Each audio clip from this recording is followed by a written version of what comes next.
Everyone, আসসালামুয়ালাইকুম। Welcome back সবাইকে।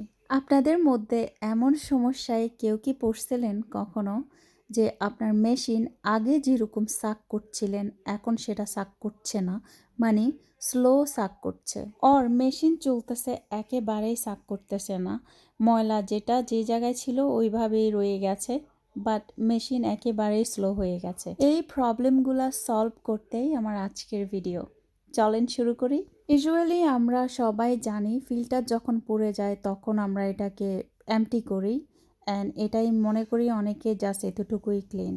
আর নিচের rolling ব্রাশটা ক্লিন করি, নর্মালি সবাই জানি এটাতে হেয়ার বা কোনো ধরনের কোনো কিছু আটকে থাকলে ওইটাকে আমরা নর্মালি ক্লিন করি।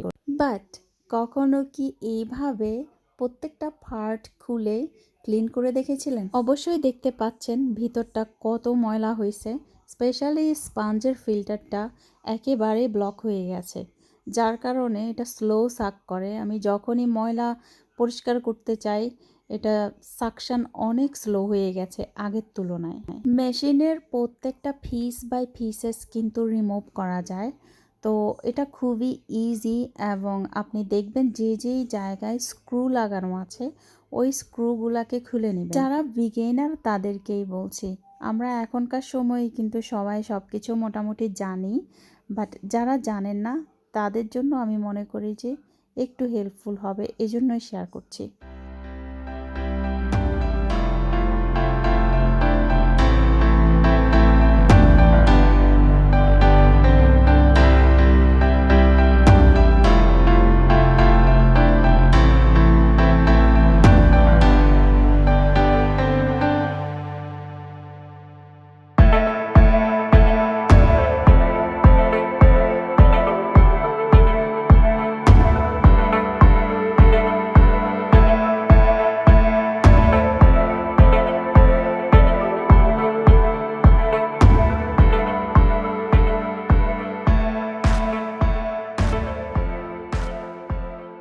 মেক শিওর আপনার স্ক্রুগুলো একটা সেফ জায়গায় রেখে দিবেন, এতে করে আপনি এগুলাকে লুজ করবেন না। আরও ছোটোখাটো কিছু পার্টস থাকে, ইট ডিপেন্ডস আপনার মেশিন কোন টাইপসের এবং কী টাইপসের। So just make sure that you don't want to lose anything.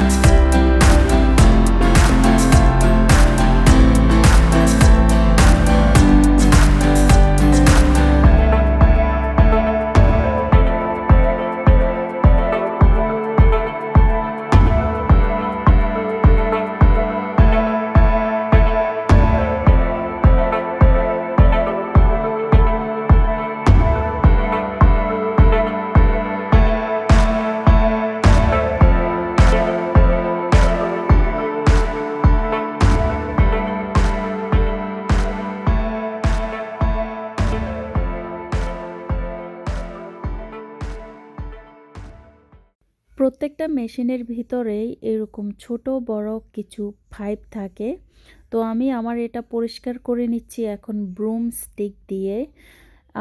এটা করছি বিকজ এটার ভিতরে যদি কোনো বড় টাইপসের পেপার বা ময়লা আটকে থাকে সেটা চলে আসবে।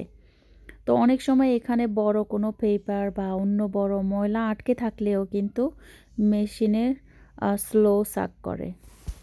যে কোনো একটা স্টিক বা যে কোনো একটা লাঠি দিয়েও হবে, বাট আমার কাছে লাঠি নেই, তো আমি ব্রুম স্টিক ইউজ করতেছি।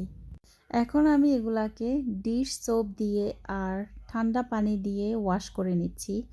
গরম পানি আমি ইউজ করছি না, বিকজ এই প্লাস্টিকগুলোতে গরম পানি দিলে প্লাস্টিকগুলো ড্যামেজ হয়ে যাবে।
আমি রাতে পরিষ্কার করছিলাম, তো পুরা রাত আমি এভাবে রেখে দিছি, জাস্ট এয়ার ড্রাই হয়েছে।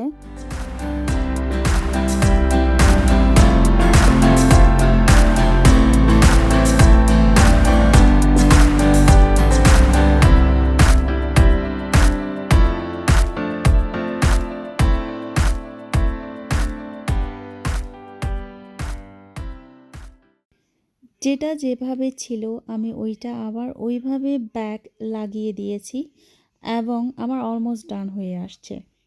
তো কেমন লাগছে আমার আজকের ভিডিও অবশ্যই আমাকে জানাবেন, এবং যারা জানেন না বিগিনার তাদের জন্য আশা করি একটু হলেও হেল্প হবে। সবাই অনেক ভালো থাকবেন এবং সুস্থ থাকবেন। অ্যান্ড যারা এখনও সাবস্ক্রাইব করেননি প্লিজ প্লিজ সাবস্ক্রাইব করবেন। অ্যান্ড যারা আমাকে সাপোর্ট করে যাচ্ছেন এভাবেই সাপোর্ট করে যাবেন। যদি ভালো লাগে প্লিজ লাইক দেবেন, কমেন্টে কিছু না কিছু জানাবেন এবং ফ্রেন্ডস অ্যান্ড ফ্যামিলির সাথে শেয়ার করবেন। সবাই অনেক ভালো থাকেন। আল্লাহ হাফেজ।